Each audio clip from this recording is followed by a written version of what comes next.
I vàrem proposar venir a presentar el llibre aquí a la sala Neus Català, amb el contingut que té per nosaltres la Neus Català, que ja l'hem posat al dia, sobre qui és Neus Català, supervivent dels camps de concentració nazi de Ravensbrück, que aquest any farà 100 anys, i que és una senyora que avui, que està a punt de fer 100 anys, porta el seu pin del Partit Comunista i encara ens diu, quan marxem, no deixeu de lluitar. Vale? Aquesta és la sala de la Neus Català. Ara fem una birra i parlem de tot, i doncs aquí el tenim. Tenim en persona, encara que normalment el veiem a través d'una pantalla plasma, fin de la cita. I aquest cop és pel plaer, així que el tenim aquí. Moltes gràcies per haver complert amb a vosotros, a vosotros. Merci. Gracias.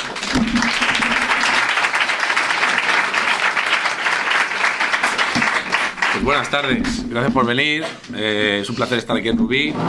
Voy a presentar brevemente el libro porque yo creo que lo que más, a mí por lo menos lo que más me apetece es que haya un poco de discusión, de debate, de pelea, de hostia, si hace falta llegar al final se llega.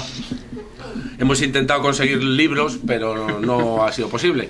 Pero hay una página en internet donde se puede piratear, sí, cosa que os animo a hacer, cosa que llevo animando desde que hice la primera presentación y me ha costado varias reprimendas de la editorial, del señor José Manuel Lara, no directamente por supuesto, pero me llamaban a decirme que si estaba loco, que acabamos de editar el libro, cómo se me ocurría incitar a la piratería. Pues yo creo que el conocimiento, aunque esto conocimiento tiene bastante poquito, debería ser libre, ¿no? Yo ya he cobrado por mi libro y por escribirlo, que encima no lo escribí yo, sino que es el resultado de 3 días de conversaciones con Pascual Serrano, al que me imagino que conoceréis muchas y muchos. En mi opinión es uno de los mejores periodistas que hay en este país, tipo realmente comprometido con su profesión, realmente comprometido con la lucha de clases, militante del Partido Comunista, y que básicamente es un periodista especializado en medios de comunicación, cómo funcionan los medios, cómo los medios desinforman, cómo los medios ocultan el mundo, y tiene un libro maravilloso que se llama Desinformación, cómo los medios ocultan el mundo, que es muy recomendable para, bueno, pues para estar, como decía Malcolm X, muy alerta respecto a los medios de comunicación, porque si no nos harán odiar al oprimido y amar al opresor, ¿no? Entonces él se dedica básicamente a eso. La editorial me propuso escribirlo yo, pero yo tengo mis inutilidades como el compañero, y una de ellas es la de la paciencia. No tengo la paciencia suficiente para escribir un libro, y entonces llegamos a la solución de juntarme con Pascual 3 días en su casa en Albacete, y a través de conversaciones que él iba grabando, iba tomando notas durante esos 3 días, pues salió el libro que, como digo siempre, lo he dicho yo y lo ha escrito Pascual, que fue el encargado de ordenar todo por temas y tal. Entonces, en realidad es una especie de... o sin una especie, es un instrumento y una herramienta al servicio de mi rabia y de mi ira y de mi desesperación con respecto a la situación política que estamos viviendo no solo en el Estado español, sino en el mundo entero, ¿no? Con responsable o consecuencia directa del sistema capitalista en el que estamos viviendo, ¿no? Y hablo un poco de dónde viene mi militancia política, de cómo se ha ido gestando y construyendo ese ser ideológico que soy y que creo que somos todos. Y eso es un poco, luego hablo pues de las luchas de Palestina, del Sáhara Occidental, de Cuba, de Venezuela, de los países del ALBA, del nuevo renacer latinoamericano, en fin, un poco todo eso, ¿no? Pero bueno, el libro tiene más años ya que el Viejo Testamento, pero bueno, aquí está, si queréis echarle un vistazo. Y básicamente es una herramienta al servicio de mi profundo malestar, de mi ira y de mi rabia respecto a lo que nos están haciendo, ¿no? Y ese es un poquito el tema. Entonces no sé si queréis que hablemos de algo en concreto. Yo apoyaré siempre el derecho a la autodeterminación de cualquier pueblo, da igual que sea el catalán o el extremeño. Quiero decir, no tengo ningún interés en la unidad de España, ni tengo ningún interés en la España una grande y libre. Si continuamos como nación, pues continuaremos como nación y yo estaré contento, pero sobre todo estaré contento de que el pueblo catalán tenga la oportunidad de elegir en un referéndum vinculante cuál va a ser su presente y su futuro, ¿no? Entonces ahí me tendréis, o me tendrán quienes luchen por la autodeterminación siempre a su lado. Ahora, mis preferencias en realidad me da bastante igual, no me va a cambiar la vida el hecho de que Cataluña deje de ser España o no, o el País Vasco. Creo que al pueblo catalán y al vasco tampoco mucho. Creo que la cuestión no es la identidad, aunque la respeto, sino la lucha de clases, y creo que, en mi opinión, y lo que a mí más me gustaría sería recuperar la Federación Anarquista Ibérica y hacer una federación ibérica de comunidades o de países o de regiones o de localidades, me da igual la cantidad y el tamaño, de asociaciones libres de productores, agricultores, libreros, escritores, artistas, metalúrgicos, pescadores, me da igual, ¿no? Al contrario de lo que dice este señor, del que creo que estamos hablando, el poder no le tiene miedo al pueblo, el poder le tiene miedo a la izquierda. Está más claro que el agua, quiero decir, en mi opinión, ¿eh? O sea, me parece de un sobrao inaceptable el hecho de decir que desde la caída del muro de Berlín la dicotomía izquierda-derecha está obsoleta, ¿no? Como dice Pablo Iglesias. Me parece una falta de respeto, me parece un despropósito, me parece falso, y creo que es muy, muy extremadamente desmovilizador, ¿no? Me da la sensación lo que ha pasado. Quiero decir, el año pasado la lucha política estaba en la calle, fundamentalmente, y llevada a cabo por la izquierda, casi en exclusividad. Las marchas de la dignidad metieron a casi 2 millones, no sé la cifra exacta, pero entre 1 y 2 millones de personas, sin la participación de los dos grandes sindicatos, los mal llamados dos grandes sindicatos, por primera vez, lo cual fue un éxito gigantesco, con no todos los partidos de la izquierda apoyando, con los medios de comunicación en contra. Primero hubo un silencio realmente espeluznante y luego un ataque constante diciendo que aquello estaba lleno de nazis. Por ejemplo, dijo el alcalde, no, el presidente no electo de la Comunidad de Madrid, el señor González, que ahora está imputado por habérselo llevado doblado. Cuando si quiere encontrar nazis solo tiene que abrir las páginas de su partido, ¿no? Así, de chavalitos con el brazo en alto y la bandera con el pajarraco incrustado.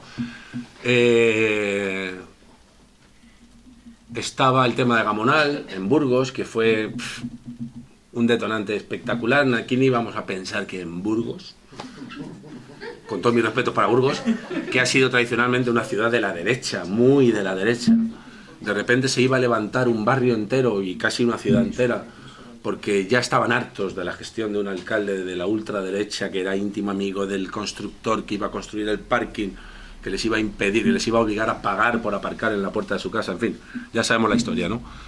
Y fue una victoria espectacular, ¿no? Consiguieron que echaran atrás el asunto. En Cambies, por ejemplo, también estaba la gente en la calle diciendo no aguantamos más, que vengan aquí a destruir lo que nosotros hemos construido con mucho trabajo, mucho esfuerzo, porque evidentemente el poder no soporta la autogestión de ningún tipo, ¿no? Quieren tener sus hilos en todas partes y manejar todo lo que sucede, ¿no? Pero tienen mucho miedo a la autogestión de la izquierda, ¿no?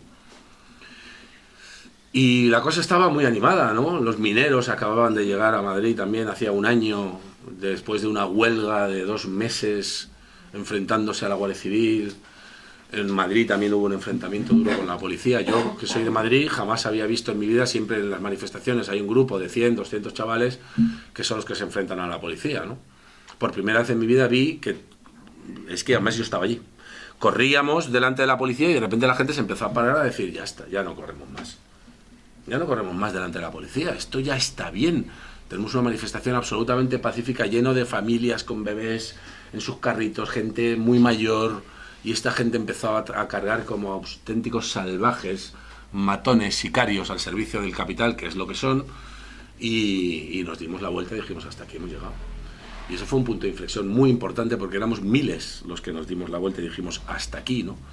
La cosa estaba muy interesante y de repente llega no somos ni izquierdas ni de derechas, aquí caben todos, somos los de abajo contra los de arriba, ilusión, esperanza, alegría, en fin, ese es el mensaje político que yo he escuchado hasta hoy, ¿no?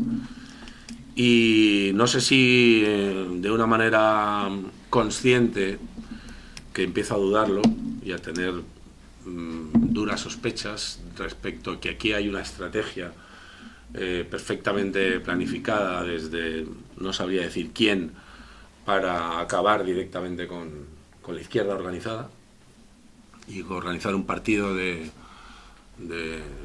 ninis, ¿no? De nada, de ciudadanía, de alegría, de ilusión, de esperanza. Y bueno, me consta que Pablo Iglesias le ha dicho a un importante líder de la izquierda andaluz: estamos aquí, entre otras cosas, para acabar con el Partido Comunista y con la Izquierda Unida, ¿no? Directamente. Entonces creo que la situación ahora, lo hemos visto en Andalucía, ¿no? Es otra derrota más. Estos que venían a ganar, a ganar, a ganar, a ganar y ganar y ganar y ganar por todos los medios, de la manera que fuera, pasando por encima de quien fuera, traicionando a quien sea, quitándole los cargos, porque me consta que en Madrid, por ejemplo, han llamado a toda la gente válida de Izquierda Unida para llevárselos a Podemos. Consiguen que Tania Sánchez, después de presentarse a unas primarias y ganar arrasando, con miles de personas que confiaron en ella y en Mauricio Valiente para sacar a Madrid del hoyo, de repente, 2 meses después, decide dar la espalda a todos esos miles de personas que les votaron y se va, porque me consta también, y de muy buena fe, de muy buena tinta, perdón, que a Tania Sánchez se le ofreció ir número 1 en Madrid y se dejaba Izquierda Unida. Ya vemos dónde está Tania Sánchez, ¿no? En ningún lugar. Se ha quedado sola, con un partido que ha montado que tiene a 200 seguidores, ha destruido Izquierda Unida, ahora hay 20 Izquierda Unidas, Podemos estar, ahora tenemos en Madrid Ganemos, Podemos, ahora Madrid, Izquierda Unida de Ángel Pérez, Izquierda Unida de Mauricio Valiente, ECUO, ahora tenemos 80 partidos de izquierda, ¿no? Entonces han conseguido su objetivo, me temo, y la situación es dramática. O sea, en Madrid ahora mismo la situación es dramática. Yo, por ejemplo, yo no sé dónde estar. He estado en asambleas de todos, de la Madrid, de Podemos, de Ganemos, de Izquierda Unida, de Mauricio Valiente, y no sé dónde colocarme. No tengo ni idea. Han conseguido que haya mucha gente que no sepa dónde situarse, porque realmente no sabes. Yo qué sé, ¿cómo voy a confiar en Podemos? ¿Cómo voy a confiar en Tania Sánchez ahora, después de lo que ha hecho, ¿no? De traicionar a su gente. No digo ya a su partido, que también, sino a su gente, ¿no? Yo no lo sé. El sistema necesita siempre un enemigo común, y muy concreto y muy simplificado. Cuanto más simplificado, mejor. Antes eran los rojos, los comunistas, cuando existía la Unión Soviética, etcétera, etcétera, y ahora son los árabes, los musulmanes, los fundamentalistas, los islamistas radicales, en fin. Y es el nuevo enemigo escogido por el sistema, ya hace unos años, ¿no? Todos estos a los que llaman radicales islamistas, sin excepción, han sido creados, financiados, armados y entrenados por Occidente, ya sea Boko Haram, que ha sido financiado por Francia y que son organizaciones que un día no conoce nadie y al día siguiente, gracias a los medios de comunicación, se convierten en la mayor amenaza de la civilización occidental y están armados hasta los dientes con todo tipo de equipamiento militar. Y nadie se pregunta de dónde han sacado todo eso, quiénes son estos, de dónde vienen, cómo es que ayer no los conocía nadie y hoy son la primera amenaza del mundo. Bueno, pues Boko Haram está financiado por Francia, por los servicios secretos franceses. Hillary Clinton dijo hace un par de años: nosotros creamos y fundamos y financiamos Al Qaeda, o sea que no son teorías conspiranoicas. Y está más que demostrado y publicado, por ejemplo, en el diario público, que tampoco es el diario a las barricadas, como Israel, junto a Arabia Saudí y Qatar, financian a ISIS y al Estado Islámico, etcétera, etcétera, que al final son instrumentos, herramientas del sistema para desestabilizar cualquier región que necesiten desestabilizar, para conseguir de esa manera quedarse con los recursos naturales, sean cuales sean en cada país, ¿no? Pues en Mali ahora está Francia entera metida, o sea, el ejército francés, sin ningún tipo de mandato de las Naciones Unidas ni de nadie, pero han decidido entrar en Mali porque Mali fue colonia nuestra y sigue siendo colonia nuestra, y punto.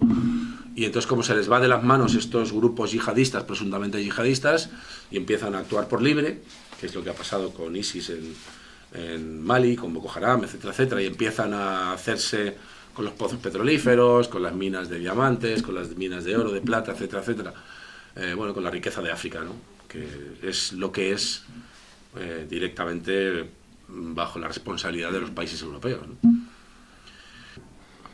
Y sí, yo creo que gran parte de lo que estamos sufriendo es como consecuencia de la deshumanización de los seres humanos, incluidos la clase trabajadora, ¿no? Yo estoy convencido, igual me equivoco y espero equivocarme, que en muchas de las mareas, por ejemplo, la gente no está reclamando qué hay de lo nuestro, sino qué hay de lo mío, ¿no? Qué hay de mi trabajo, Señores, yo tengo una carrera, estudié medicina, enfermería y tengo un máster y no sé qué, y me encuentro en la calle o trabajando temporalmente para hacer sustituciones por enfermedad y estoy cobrando 600 euros y qué había de los 1000 que se me prometieron, ¿no? Y en Podemos me da la sensación que hay mucho de eso también, de qué hay de lo mío, señores, que a mí este sistema no me parece mal, pero me prometió unas cosas con las que no está cumpliendo. Y entonces esa es también una de las estrategias del capital o del capitalismo, que es generar seres humanos individuales sin ningún tipo de empatía con el resto, sin ningún tipo de conexión social, política, cultural con el resto. Y Fidel es un hombre que ha hablado siempre de manera muy sencilla, accesible a todo el mundo, pero con una carga de profundidad y con un contenido impresionante. Cuba no ha resistido 55 años al acoso norteamericano y mundial prácticamente porque, yo qué sé, porque sea muy listo, que también, ¿no? Yo creo que es uno de los líderes políticos más inteligentes y el líder político más importante de la segunda mitad del siglo XX y lo que llamamos del XXI, ¿no? Pero ha resistido lo que ha resistido porque ha habido un trabajo de educación, no de programación, que es lo que hace el capital, sino de educación y de tener acceso a la cultura para todos y cada uno de los cubanos y las cubanas desde que son bebés prácticamente, ¿no? Y de unos análisis políticos mucho más currados, mucho más trabajados, mucho más basados en la experiencia, en intentar analizar la realidad desde un punto de vista de la lucha de clases y no desde el punto de vista de los de abajo y los de abajo y los de arriba, la felicidad, el tal, el cual. Y tiene un pueblo que, por eso los Estados Unidos saben perfectamente que en Cuba hay un pueblo, que son 11 millones de personas, que van a tener a 6 millones armados enfrente en cuestión de minutos, ¿no? Y armados con un fusil, pero ese fusil lo van a coger porque durante muchos años han sido armados y rearmados de conciencia política, de sabiduría, de geoestrategia política, bueno, han estudiado a los clásicos, pensadores de la izquierda, todos y cada uno de los cubanos, han tenido una política muy didáctica desde el gobierno, desde el principio, y prácticamente toda la sociedad cubana ha pasado a formar parte de la participación política, porque sabéis que allí no hay partidos políticos. Bueno, existe el Partido Comunista, pero no se puede presentar a las elecciones y se presenta los vecinos y las vecinas, ¿no? Y todos han pasado por ello, todos han pasado también por lo que han pasado, quiero decir, atentados terroristas con el resultado de 3.000 muertos, boicot a las exportaciones, han fumigado las cosechas de caña y de todo lo que se estuviera cultivando y las han envenenado durante años y años, en fin, han sufrido sus carnes y saben perfectamente qué es lo que hay fuera, ¿no? La mayoría de los cubanos, no todos, pero sí la mayoría. Y eso es gracias a una política de educación, en dos palabras, ¿no? Educación en todo, y fundamentalmente en el humanismo internacionalista, que es lo que ha predicado Fidel y el Che y todos desde siempre, ¿no? Los medios de comunicación siguen siendo los mismos. Juan Luis Cebrián, que abrió aquel gran medio democrático, el único, que se llamaba El País, antes de pasar a formar El País, era el director de informativos de Televisión Española, Franco Vivo. Su padre, el padre de Juan Luis Cebrián, era el director del diario Arriba, de la Falange Española y del Hons. Y el diario El País se montó gracias a Pío Cabanillas y a Fraga Iribarne. Ese es el periódico demócrata que hemos tenido en España, fundado por Fraga Iribarne, por Pío Cabanillas, por el señor Ortega Espotorno, en fin, etcétera, etcétera, etcétera, al que se le dio una pátina de izquierdista cuando en realidad era un medio al servicio del sostenimiento del sistema, ¿no? Y así todo, la banca sigue siendo la misma, en fin, todos los puestos de responsabilidad y de poder continúan en manos de los mismos, ¿no? Y encima con la ayuda del Partido Socialista Obrero Español, cuyos padres, abuelos, nietos, hermanos, incluso ellos mismos habían formado parte del aparato franquista también, ¿no? Y antes lo veníamos hablando también, María Teresa Fernández de la Vega, que era la que sacó la ley de memoria histórica, se cuidó muy mucho de que allí no se removiera nada, ¿no? Y que las cosas continuaran igual, entre otras cosas porque su padre era un conocido franquista, ¿no? Y no estaba dispuesta a que de repente alguien señalara a su padre como colaboracionista o directamente implicado en algún asesinato, en algún preso político, en alguna cosa, ¿no? Entonces, esos países que llamábamos del tercer mundo, repúblicas bananeras, que hemos despreciado tanto durante tantos años, eso que ha sido una colonia de España durante 500 años y continúa siendo en gran parte a nivel financiero y económico. De repente no solo han derogado la ley de punto y final, sino que han hecho una nueva ley, han metido en la cárcel a los torturadores, han metido en la cárcel a los dictadores, han metido en la cárcel a Videla, muchos han muerto en la cárcel, etcétera, etcétera. No solo eso, sino que además están investigando los crímenes del franquismo, porque aquí está prohibido, ¿no? Y aquí un juez, cuando intenta investigar esos crímenes, el señor Garzón, que en realidad lo que está haciendo es probar de su propia medicina un poquito, pues se le aparta de la judicatura, ¿no? Igual que el que está investigando los crímenes de la Gürtel, se le aparta de la judicatura. Y así una y otra vez, porque el Consejo General del Poder Judicial continúa siendo elegido por los partidos políticos. Entonces la separación de poderes, que se supone que es una de las bases fundamentales de la democracia, no existe. Igual que no existía durante Franco, ¿no? Entonces tenemos un país absolutamente tercermundista en ese sentido, ¿no? Y en muchos otros, ¿no? Pero a mí me parece una vergüenza que todavía siga habiendo 120.000 cadáveres en las cunetas y allí se toman las decisiones. Por ejemplo, ¿por qué Fidel Castro ha sido el presidente de la República durante los últimos 40 años? Bueno, porque en la Asamblea Nacional del Poder Popular la gente votó a Fidel Castro, que es lo que hubiera hecho yo, por ejemplo, si fuera cubano. Hubiera votado repetidamente, sin ninguna duda, todos los años a Fidel, que es lo que ha hecho la mayoría. Para mí la libertad es la posibilidad de todos los seres humanos de crecer como tal, como ser humano, en aquel campo que a ti te apetezca, sin ningún tipo de injerencia, sin ningún tipo de traba, sin ningún tipo de problema. Esto lo puede hacer todos y cada uno de los cubanos y las cubanas. ¿A qué me refiero? Toda la educación es 100% gratuita, y cuando digo 100% es 100%. Desde la guardería hasta si quieres estudiar 5 carreras, te dan el material, el transporte, los uniformes si los necesitas, todo. Puedes estudiar 6 carreras, siempre 100% gratis, y siempre tienes asegurado que si tú terminas una carrera de magisterio vas a ejercer como profesora en el territorio cubano. Otra cosa es que, como dice mucha gente, y es cierto, te subes en un taxi y hay gente que tiene 3 carreras. ¿Por qué? Porque en el taxi gana más dinero. Entonces, si tú quieres ganar más dinero, tienes la posibilidad de ser taxista, de ser recepcionista de un hotel, de trabajar con el turismo, etcétera, etcétera. Pero si tú lo que quieres es ser maestro, y por eso has estudiado para maestro, tú siempre vas a tener garantizada la posibilidad de ser maestro. En un colegio, en una universidad, en párvulos, en donde sea. La salud pública es 100% gratuita también para todos y cada uno de los cubanos, desde la infancia hasta que se mueren, incluido el enterramiento, que aquí cuesta una pasta gansa morirse. La prioridad del Estado cubano, de la revolución, han sido siempre los niños y la cultura. Según UNICEF, el último embajador de UNICEF en Cuba, Cuba es el paraíso mundial de la infancia. Lo pagó muy caro porque fue despedido de UNICEF al cabo de 2 semanas, por decir eso. Todos los niños tienen... no existe la malnutrición infantil, no existe. Es el único país de toda América, incluidos los Estados Unidos de América y las grandes democracias, donde no existe la malnutrición infantil, no existe la violencia en las calles, no existen las armas, no hay un solo asesinato. Bueno, habrá algún asesinato, pero vamos, quiero decir que en comparación con el resto de los países latinoamericanos, no hay violencia, no hay delincuencia. Tú puedes pasear por La Habana, por calles donde no existe la luz eléctrica, con absoluta tranquilidad a las 5 de la mañana. No existe la represión policial, y siempre reto a todos y cada una de las personas que me consigan un solo vídeo donde se pueda ver a la policía cubana aporreando a los manifestantes o a la gente. No, bueno, luego ahora seguimos. No existe un solo caso de tortura en las cárceles cubanas, y mira que los han buscado y rebuscado y rebuscado. No existe documentación de un solo caso de tortura en las cárceles cubanas. Aquí todos los días se tortura a los detenidos, y no solo a los políticos, a los presos comunes también. No pertenece a la OTAN, no pertenece al Fondo Monetario Internacional, no pertenece al Banco Mundial, es que no tienen permitida la entrada en el país.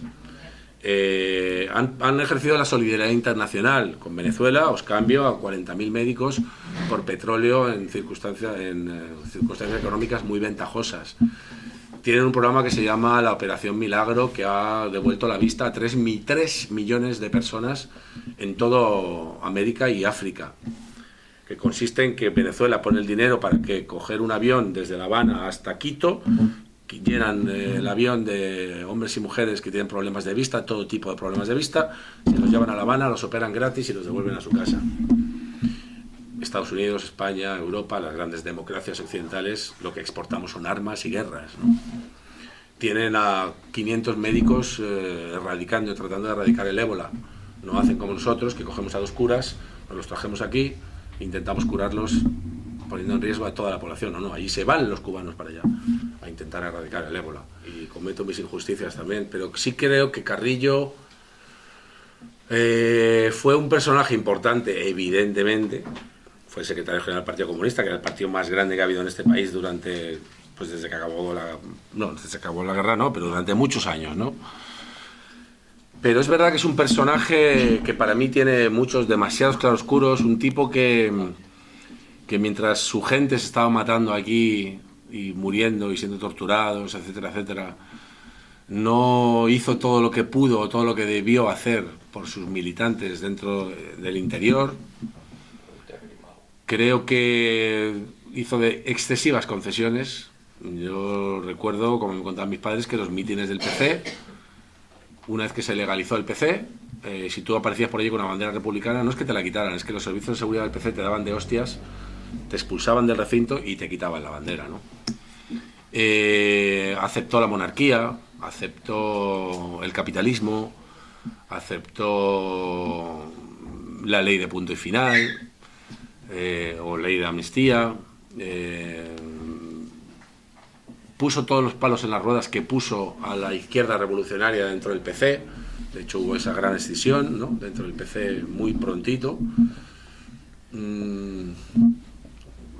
Fíjate que fue el primer líder comunista de la historia de la humanidad que recibió un doctorado honoris causa en los Estados Unidos de América.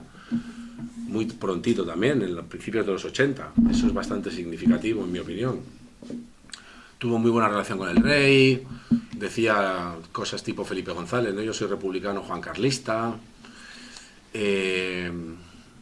Depuró el partido de toda la gente más revolucionaria que había dentro del partido, asumió las reglas de la socialdemocracia capitalista esta en la que vivimos. Yo qué sé, creo que mi opinión lo hizo evidentemente reconociendo su valía y que fue un tipo que se jugó la vida en la guerra civil y que... Pero fíjate, precisamente el Partido Comunista, que era el partido que había en España durante el franquismo, no había otro, resistió en el interior y fueron los del interior los que sufrieron las cárceles, las persecuciones, la humillación, la falta de trabajo, la muerte. Y fueron los del exterior los que mandaban en el Partido Comunista, sin poner un pie en este país. Supongo que sabéis el episodio de los maquis, esa presunta invasión que se iba a hacer desde Francia y desde el norte, desde Cataluña, País Vasco y tal, que fue el propio Carrillo quien metió la mano allí para que aquello fuera un desastre y un fracaso. No apoyó a los maquis en ningún momento.